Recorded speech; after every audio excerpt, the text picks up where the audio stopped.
brasileira conturbada, conflitada, polarizada, né? Discussões o tempo todo, de um lado, do outro. Você não sabe nem o que é que está se discutindo, e aí uma pessoa já entra e diz uma palavra, e sempre muita maledicência, né? E aí eu não entro nem no mérito das questões que estão sendo discutidas, porque não é a função, mas o vocabulário que está sendo usado denuncia a ausência de paz nos corações. E o mais entristecedor disso é que a gente muitas vezes identifica irmãos nossos, né, em Cristo Jesus, participando daquilo com um entusiasmo assim que você não consegue acreditar, né, desejando tanta maldade para outra pessoa. E aí eu acho que a gente precisa ter nosso coração pacificado para pensar qual é o nosso papel nesse processo, né? Qual é o papel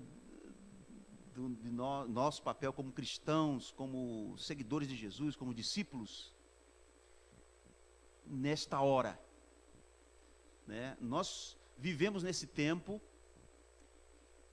e Deus nos colocou nessa época porque tem um propósito a cumprir em nossa vida e através de nós, nos espaços que nós ocuparmos aqui, né? Na escola, trabalho, família, igreja, convivência com vizinhos, etc. e tal.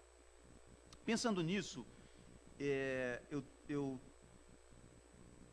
estou resgatando um texto aqui que está no Evangelho de Lucas, capítulo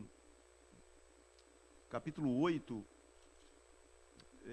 de 22 até o 26. Até o 25, na verdade. E daí eu vou passear por outros textos, mas eu quero tomar esse como referência por causa só de uma pergunta que Jesus faz aqui, que ela é bastante significativa. Diz o texto o seguinte: certo dia Jesus disse aos discípulos: vamos para o outro lado do lago. Eles entraram num barco e partiram. Enquanto navegavam, ele adormeceu.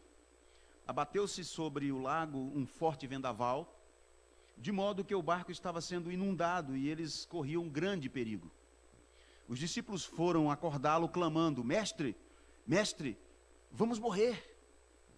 E ele se levantou e repreendeu o vento e a violência das águas. E tudo se acalmou e ficou tranquilo. Onde está a sua fé? Perguntou ele aos seus discípulos. Amedrontados e admirados, eles perguntaram uns aos outros: quem é este que até os ventos e as águas dá ordens e eles lhe obedecem?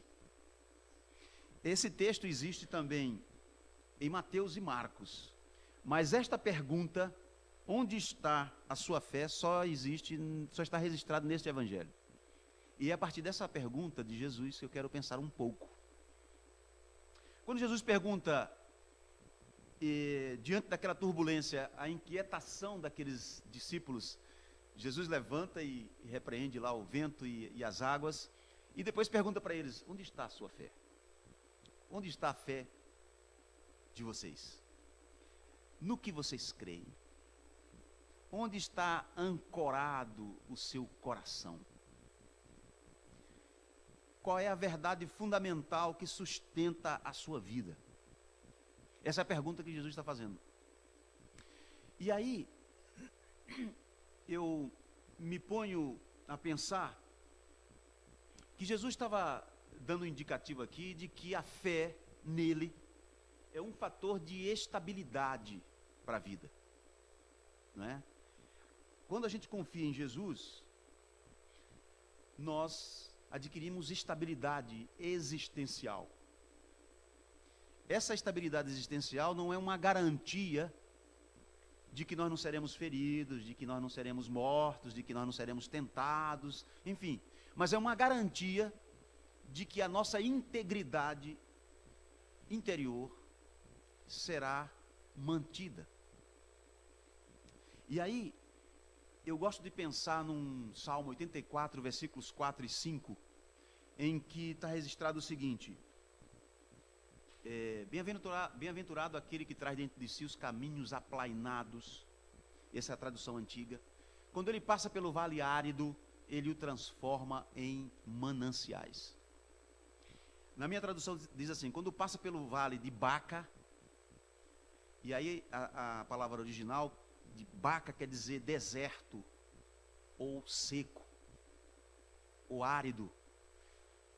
E essa imagem ela é bastante interessante, que quer dizer o seguinte, aquele que traz dentro de si os caminhos aplanados, e aí a gente atualizando para a época do Evangelho, porque esse texto está no Antigo Testamento, né, dos Salmos, ele está dizendo que aquele que tem em si o Espírito de Jesus, quando ele passa pelo vale árido, pelo vale da turbulência, ele o transforma.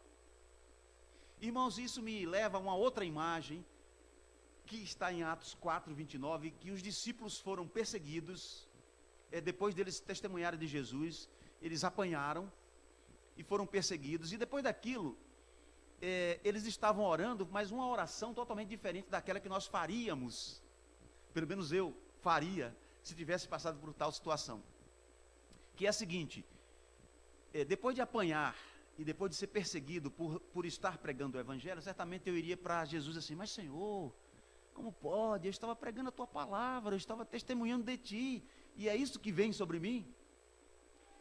Mas ao contrário disso, o que aqueles irmãos fazem, e aí eu quero convidar vocês a irem comigo lá para Atos dos Apóstolos, capítulo 4, é que essa oração deles me impressiona. Em Atos 4, 29, eles dizem assim, agora, Senhor, considera as ameaças deles e capacita os teus servos para anunciarem a tua palavra corajosamente. Olha só que diferença da minha reação para a reação desses irmãos. Eu correria para Jesus procurando solução. Jesus, por favor, me socorre, me protege, me livra. E estes homens, na tradução antiga, diz o seguinte, Senhor, olha para as suas ameaças e faz com que nós sejamos intrépidos no anúncio do Evangelho. Ou seja, eles estavam com uma fé que lhes dava uma estabilidade tal, que aquelas ameaças, eles nem pediam proteção contra elas, eles diziam, Senhor, nos torna intrépidos, corajosos para enfrentar isso daí. Nós não vamos parar. E aí eu vejo uma diferença no estilo das nossas orações hoje, da minha oração, pelo menos, né? É uma oração de refúgio o tempo todo, né? Senhor, me protege. Ó, Senhor, livra. E aí eu fico pensando, onde está a nossa fé?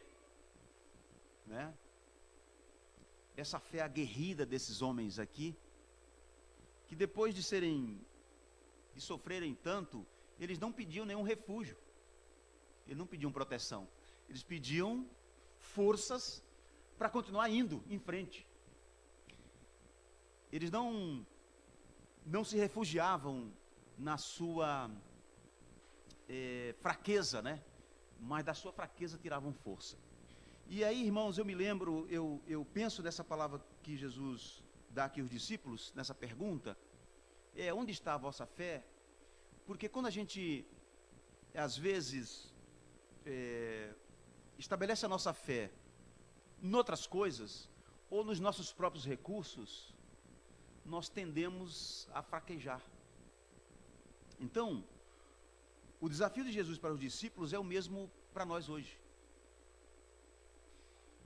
E essa capacidade de exercer essa fé, Jesus já nos deu. No capítulo 7 de João, versículo 37, João 7, 37 e 38, Jesus dá uma palavra que às vezes a gente, não só essa palavra, mas outras, né, que Jesus já deu. João 14, 12, ele diz assim, vocês vão fazer obras maiores do que a que eu fiz, porque eu vou voltar para o Pai. E parece que a gente não acredita muito nessas coisas. Parece que a gente, não, isso aí Jesus disse lá para os apóstolos, não é comigo.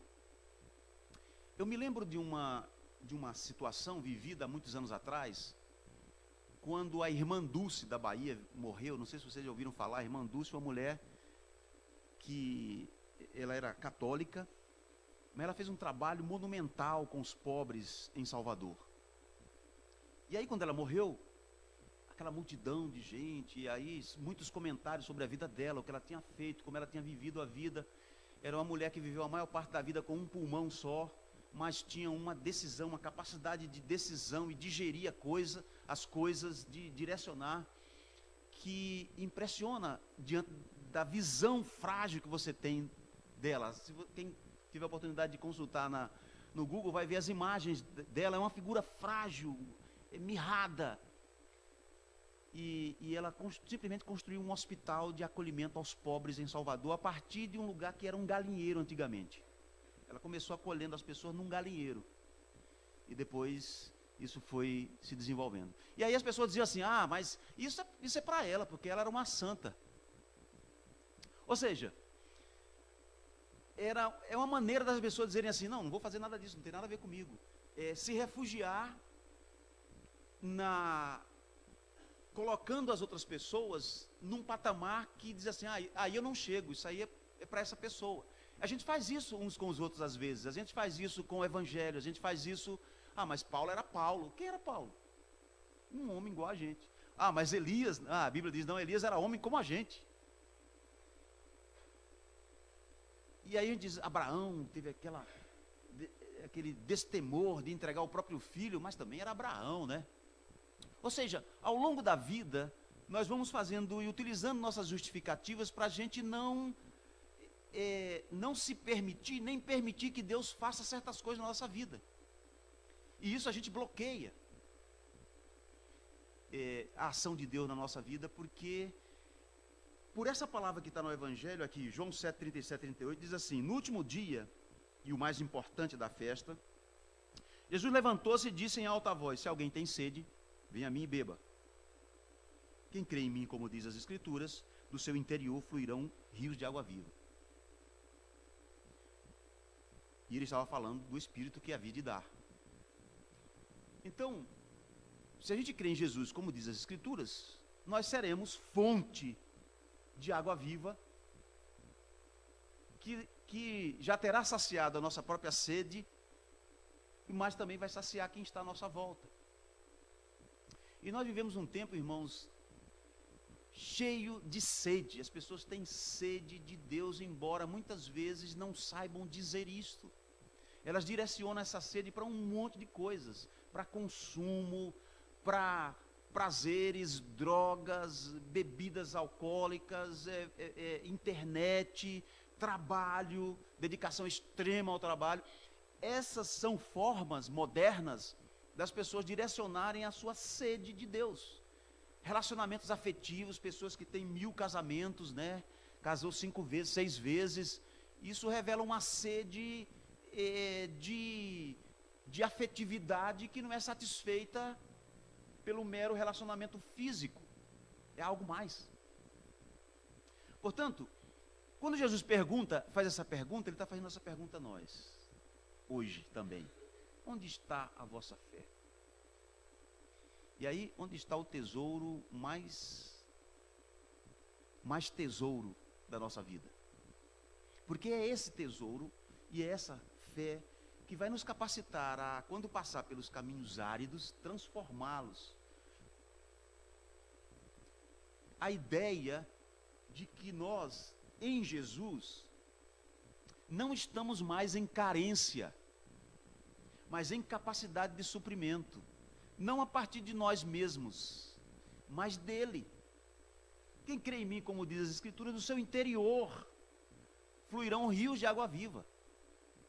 Isso, é claro, é uma metáfora para dizer que da nossa alma e da nossa interioridade, da nossa consciência que está plasmada pelo Evangelho, vai sair coisas boas para as pessoas. Palavra, ajuda, socorro, presença, calor. Do seu interior vai sair tudo isso.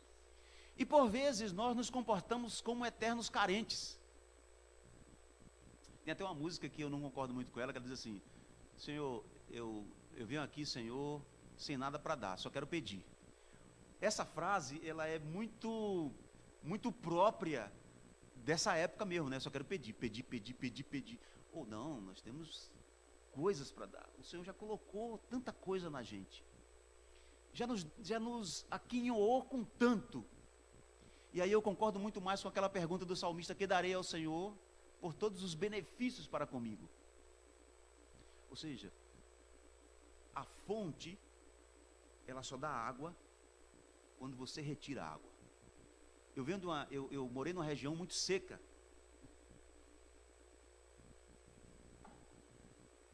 Em que tinha os riachos, que não eram perenes, quando chovia eles ficavam cheios, e depois eles esvaziavam, quando vinha seca. Porém, ali embaixo era um lençol freático. Bastava cavar e a água fluía. E aí as pessoas cavavam várias fontes em vários lugares que chamavam de cacimba. Chamam lá no Nordeste, né? Acontece que quanto mais você cava, mais a água brota. Água cristalina. Quando aquele poço é abandonado, ele deixa de... Quando ninguém mais tira a água dele, ele deixa de fluir. A água não tem mais vazão. Isso é uma metáfora muito interessante para a nossa vida no Espírito. Nós ficamos o tempo todo e pedimos para ser cheio do Espírito. Ser cheio do Espírito. Mas a gente tem que dar vazão ao Espírito. E aí a gente recebe mais à medida que a gente dá mais. Em termos de... É como um dique, né? E isso está baseado, tem base nessa palavra que Jesus pergunta para a gente: onde está a sua fé? Porque vocês têm tanto medo, e a gente tem medo do futuro, e a gente tem medo da crise, e a gente tem medo de ficar desempregado, e a gente tem medo da doença. Se eu ficar doente amanhã, o que é que vai ser? Isso não quer dizer, irmãos, viver uma vida sem planejamento, não é isso que eu estou dizendo. Porque a Bíblia diz que o coração do homem faz planos. O homem, mulher, né, também é uma palavra genérica. Então, planejar é da nossa vida. Temos que planejar, fazer planos, fazer projetos e tal. É Deus que vai dizer se vai dar certo ou não. Mas nós temos que fazer esses planos. E dentro disto, essa palavra, onde está a sua fé, é uma pergunta para ficar ressoando em nossa vida ao longo das nossas ações. Onde está a minha fé aqui nesse trabalho? Onde está a minha fé nesse relacionamento? Onde está? Está em Jesus ou está nas coisas? Está em Jesus ou está na minha própria força? Jeremias disse que o povo de Israel, certa feita, fez uma coisa horrorosa. Ele diz: ele fez uma coisa pior do que os outros povos, porque os outros povos abandonaram seus deuses, ponto. Mas o povo de Israel abandonou a mim, a fonte de águas vivas, e resolveu cavar para si cisternas rotas, furadas, rachadas, que não retêm as águas. Estão lembrados disso? Deus diz isso através de Jeremias ao seu povo. Ou seja, isso é abandonar a fonte de águas vivas. E aí a gente confunde às vezes, irmãos, que não, mas eu não abandonei a fonte. A gente às vezes não abandona a fonte de uma maneira explícita, mas às vezes a gente transfere eventualmente nossos afetos,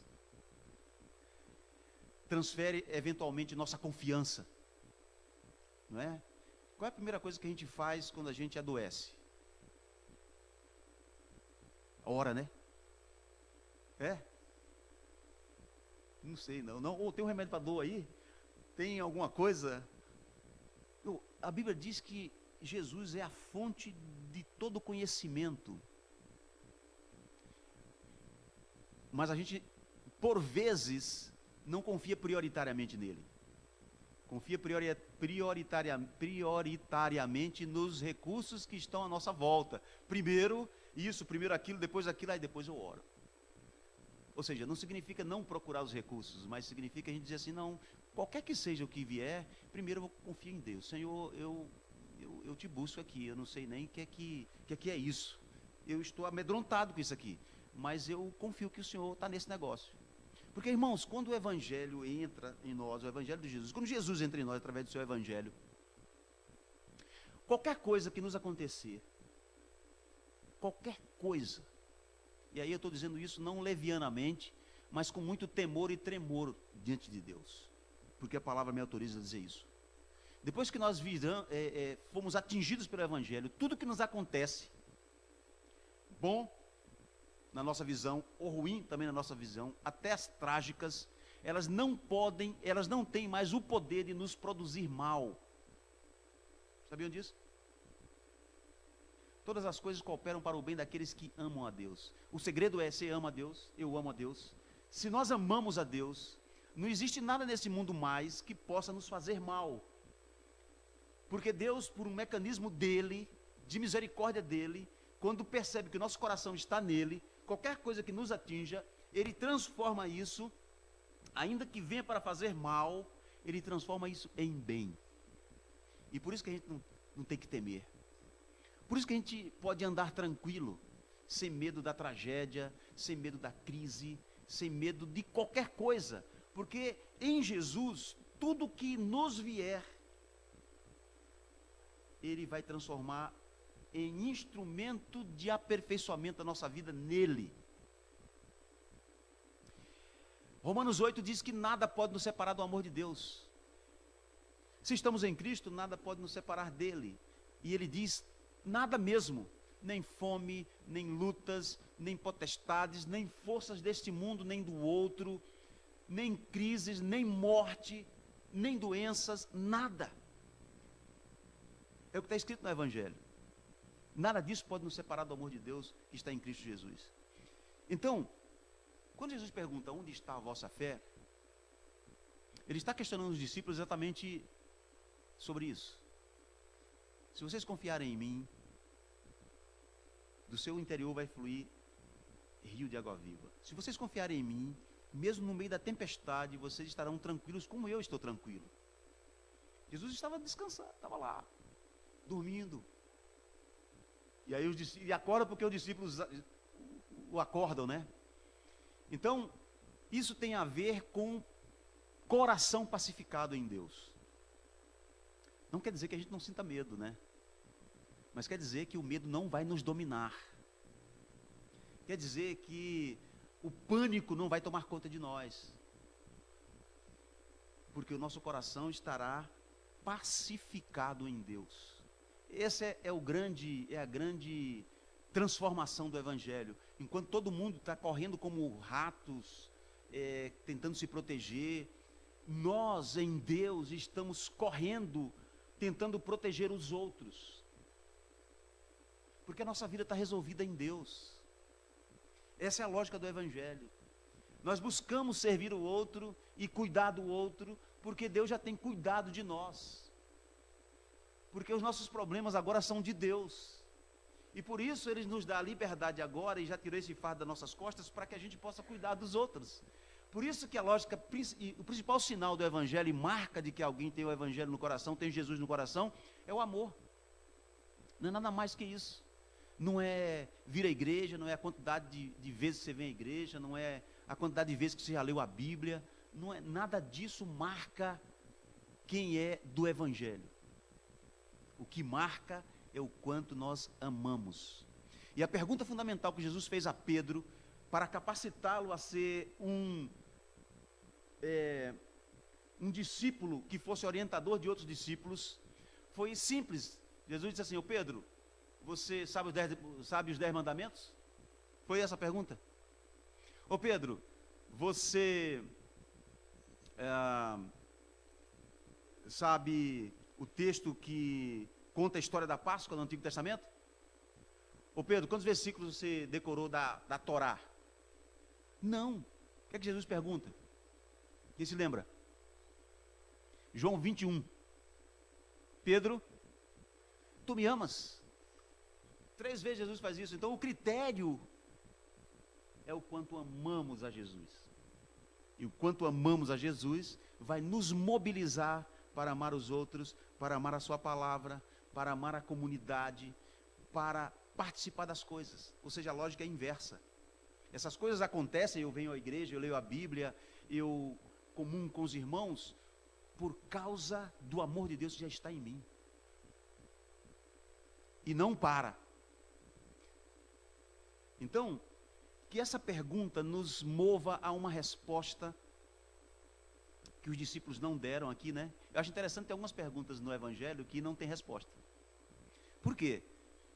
Porque a resposta é nossa, de cada um. Eu, você, cada um de nós vai dar essa resposta. Onde está a vossa fé? Sou eu, é o Pércio, é a Cida, é o Vitão. Cada um de nós que vai dar a resposta a esse texto.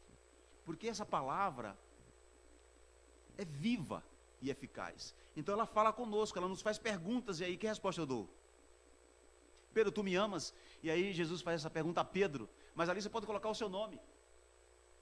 Wagner, tu me amas? Jesus pode te perguntar. E aí é você que tem que responder. Pedro deu a resposta dele: Senhor, tu sabe que eu te amo. Mas aí é o Wagner que tem que dizer: Jesus, eu te amo. E Jesus vai saber do seu coração se você está dizendo a verdade ou não, se eu estou dizendo a verdade ou não, se eu estou amando a Jesus ou não. Então, meus irmãos, que essa nossa motivação para orar, para buscar a Deus, seja motivada por essa consciência de que nós estamos em Deus. E que muitas das nossas orações, nós somos a resposta. Existem orações que a gente não deve mais fazer para Deus. Eu estava falando isso com a minha filha essa semana, ela ficou assim. E falei com o pessoal do Solar também. Por exemplo, não precisa você pedir mais paz a Deus, a Jesus. Se você é de Jesus, precisa você pedir: Senhor, me dá paz. É a oração. João 14, 27, Jesus diz assim: minha paz vos dou. Não vou lá dou como o mundo a dá. Não se turbe o vosso coração. Ou seja, ele já deu, eu só tenho agora que pela fé assumir essa paz. Não, a paz de Jesus está em mim. Eu não tenho que pedir mais: Senhor, me dá teu amor. Não, Romanos 5:5 diz assim: porque o amor de Deus está derramado em vossos corações. Está, não será.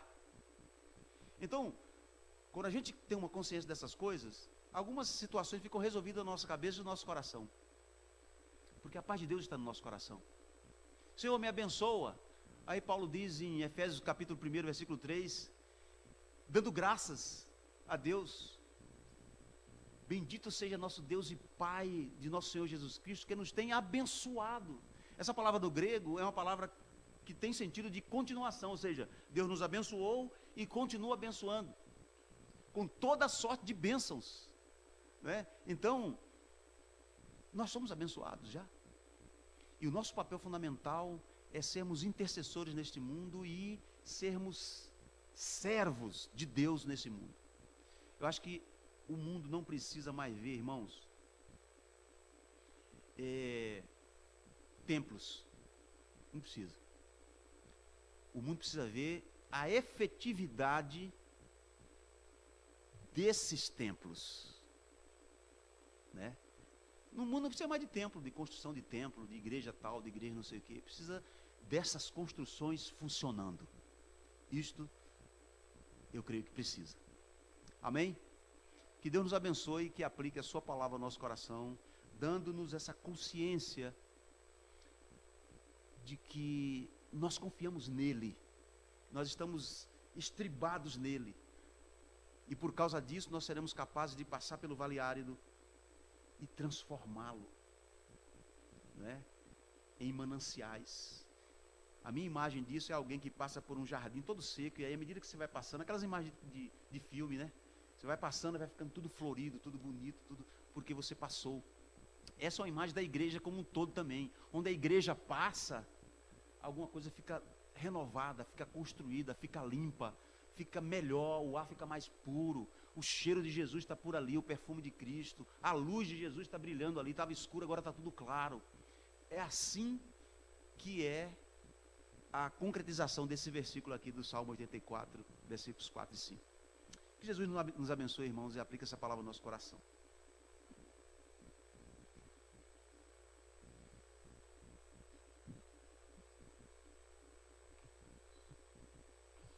Amém. Onde está a sua fé? Que palavra forte, né? Pastor, é muito interessante você falar isso, e Deus tem trabalhado bastante no meu coração em relação à fé, né? Sobre o Espírito Santo. Você falou um negócio bem interessante da questão do Espírito Santo, da gente usar, né? E aí eu penso como é uma dispensa, né? Tem várias coisas lá, mas a gente costuma fazer a mesma coisa. Mas as coisas tem lá. É a mesma coisa do Espírito Santo. O Espírito Santo tem... Quais são os frutos do Espírito Santo? Domínio próprio, alegria, paz, longanimidade, benignidade. E a gente tem que usar para que Deus possa, né? E tem um pastor que faz uma figura bem interessante. Cadê você está com um copo aí, pastor?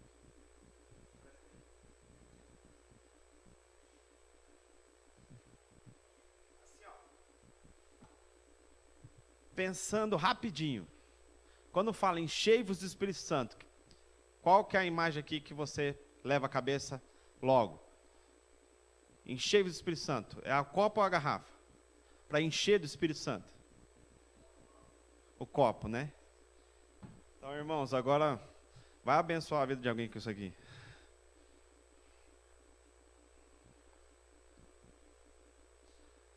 Tá? Enchei-vos do Espírito Santo, esse aqui, ó. Que você pode, ó, abençoar. Efésios 5,18 fala sobre o vinho, não, na questão da...